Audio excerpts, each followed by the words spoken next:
अस्सलामुअलैकुम। स्कॉलरशिप की एक और अच्छी अपॉर्चुनिटी इंडोनेशिया की टॉप 10 यूनिवर्सिटी में जिसका शुमार होता है सैफुद्दीन ज़ोहरी यूनिवर्सिटी। इसमें हम आपको डिटेल से बताएंगे आपने अप्लाई कैसे करना है और इसमें अप्लाई का तरीकाकार क्या है। इसमें सबसे अच्छी बात यह है कि आप विदाउट आइट्स और विदाउट एप्लीकेशन फ़ी इस यूनिवर्सिटी में अप्लाई कर सकते हैं और इसमें आपको मंथली स्टाइपेंड भी मिलेगा। फ्री अकोमोडेशन भी यूनिवर्सिटी की तरफ से आपको प्रोवाइड की जाएगी।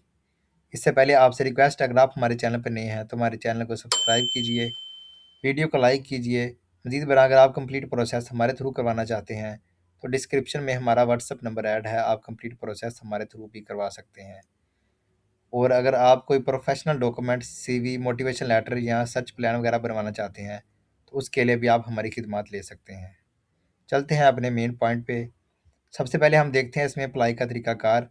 आपने बैचलर्स के लिए और मास्टर्स के लिए किस तरह अप्लाई करना है, इसमें कौन से प्रोग्राम्स हैं, आपको डिटेल से गाइड किया जाएगा। सबसे पहले आते हैं हमारे पास अंडर ग्रेजुएट प्रोग्राम्स। एफएससी का रिजल्ट कार्ड होना चाहिए, आपके मार्क्स अच्छे होने चाहिए, कोई और स्कॉलरशिप होल्ड ना करते हों। नेक्स्ट है हमारे पास रिक्वायर्ड डॉक्यूमेंट्स, वो सनद आ जाएगी एफएससी की। उसके बाद पासपोर्ट आ जाएगा आपका फ्रेश। उसके बाद आपकी हेल्थ स्टेटमेंट आ जाएगी और फोर्थ नंबर और फाइव्थ नंबर पे है सीवी और मोटिवेशन लेटर। सीवी और मोटिवेशन लेटर आपकी प्रोफाइल में एक बहुत ही बेहतरीन रोल प्ले करते हैं। अगर आपका स्ट्रॉन्ग होगा तो आपके चांसेस जो होते हैं किसी भी स्कॉलरशिप में इनरोल होने के वो एनहेंस हो जाते हैं। इसके लिए आप हमारी खिदमत भी ले सकते हैं। नेक्स्ट है हमारे पास लैंग्वेज प्रोफिशिएंसी सर्टिफिकेट। नेक्स्ट है हमारे पास इंग्लिश प्रोफिशिएंसी टेस्ट, मतलब आइट्स टू लिंगो, और जो है वो आप टोफेल एक्सेप्टेबल है इस यूनिवर्सिटी में। और नेक्स्ट है हमारे पास लेटर ऑफ फाइनेंशियल कमिटमेंट, मतलब आपके पास बैंक स्टेटमेंट होनी चाहिए। और नेक्स्ट है आपने एक प्रूफ देना है कि मैं ड्यूरिंग स्टडी इंडोनेशिया में ना शादी करूँगा और ना ही जो है वो मैं वर्क करने का मिजाज होऊंगा। ठीक है। तो नेक्स्ट है हमारे पास ऑफिशियल पासपोर्ट साइज़ फ़ोटो, जिसका साइज़ 3x4 सेंटीमीटर होना चाहिए। नेक्स्ट है हमारे पास इनरोलमेंट प्रोसीजर, किस तरह अप्लाई करना है। सबसे पहले आपने जो है आपने इसकी वेबसाइट पे आ जाना है, उधर से आपने अपना प्रोग्राम सेलेक्ट करना है, जो आपने अपने रिक्वायर्ड डॉक्यूमेंट्स उधर होंगे वो अपलोड कर देने हैं। नेक्स्ट आप अपनी रजिस्ट्रेशन कंप्लीट कर लेंगे तो आपको यूनिवर्सिटी की मेल आ जाएगी। उसके बाद अगर आप उनके मेयार पर पूरा उतरते हुए तो बाद आपका इंटरव्यू कंडक्ट किया जाएगा और आपको एक्सेप्टेंस लेटर मिल जाएगा। इस तरह जो है वो आप अपनी स्टडी को फर्दर परस्यू करेंगे। नेक्स्ट हम देख लेते हैं इसमें post graduate programme.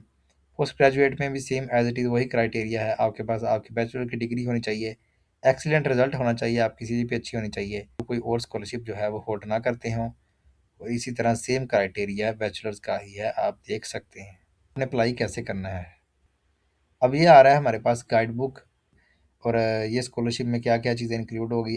Cultural communities होंगी, आपकी स्टूडेंट ऑर्गेनाइजेशन होगी, और आपको स्कॉलरशिप जो है वो इंटरनेशनल स्टूडेंट्स के लिए दी जाएगी। नेक्स्ट है हमारे पास स्कॉलरशिप प्रोग्राम। आपको फुली फंडेड स्कॉलरशिप भी ऑफर की जाती है, आपको पार्शली फंडेड स्कॉलरशिप भी ऑफर की जाती है। जो फुली फंडेड होती है उसमें क्या होता है, आपकी ट्यूशन फी भी इंक्लूड होती है और स्टूडेंट को फुली अकोमोडेट किया जाता है, उनका एक्सपेंस भी यूनिवर्सिटी आपका बेयर करती है। और इसी तरह उसको इंडोनेशियन लैंग्वेज भी सिखाई जाती है, फूड है वो भी आपको दी जाती है। ठीक है। इधर पार्शली फंडेड में क्या होता है, आपको ट्यूशन फ़ी दी जाती है और स्टूडेंट को जो है वो हाउसिंग दी जाती है रिफ़्रेशमेंट दी जाती है। जो मैंने आपको लिंक बताया था, जब आप उस पे क्लिक करोगे तो आपके पास कुछ इस तरह का इंटरफ़ेस शो हो जाएगा। इधर हमारे पास आ रहा है ईमेल। सबसे पहले आप अपनी इधर ईमेल दोगे, फिर आप अपना नेम लिखोगे, फिर आप अपना व्हाट्सएप नंबर दोगे और फिर जो है वो आप अपनी जेंडर सेलेक्ट करोगे, नेशनलिटी दोगे। इसी तरह डेट ऑफ बर्थ सेलेक्ट करोगे, अपने एग्जैक्ट जो है वो एड्रेस लिखोगे। कुछ स्टूडेंट्स क्या करते हैं, वो अपना एग्जैक्ट एड्रेस नहीं लिखते, जिसकी वजह से उनकी रिजेक्शन हो जाती है। ये छोटी छोटी चीज़ें होती हैं जो आपने जो है वो मेंटेन करनी होती है जब आप किसी स्कॉलरशिप के लिए अप्लाई करते हैं। अपना फादर नेम लिखोगे, फादर का फ़ोन नंबर दोगे और मदर नेम लिखोगे। जो है एक पिक्चर अपलोड करोगे जिसका बैकग्राउंड रेड होगा। ठीक है। ये नेसेसरी है, किस स्कूल से आपने पढ़ा है, आप यूनिवर्सिटी या अपने कॉलेज का नेम लिखोगे। और ये आ जाते हैं हमारे पास अंडर ग्रेजुएट में डिपार्टमेंट्स। अब ये डिफरेंट डिपार्टमेंट्स आ जाते हैं, आप देख सकते हैं।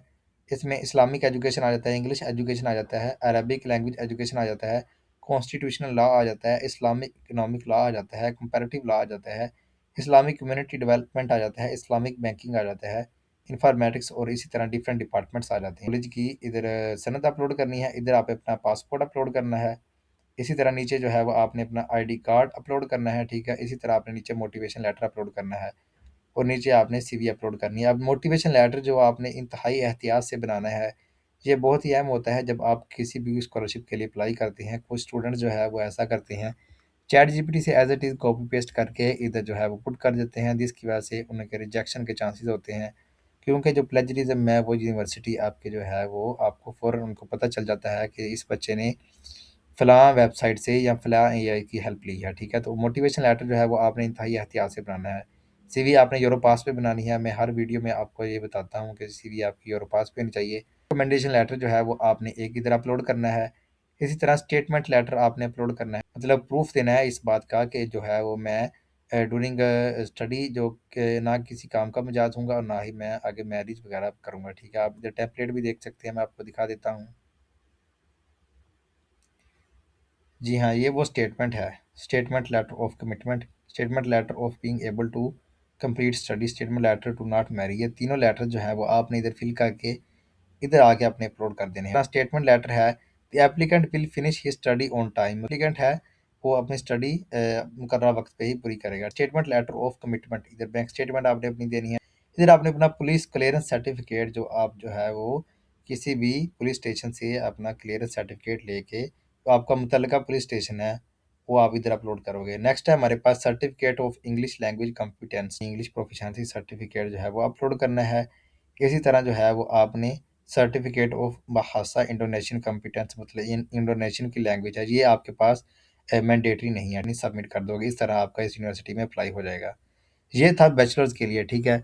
सेम एज इट इज़ इसी तरह मास्टर्स के लिए है, वो भी मैं आपको दिखा देता हूँ।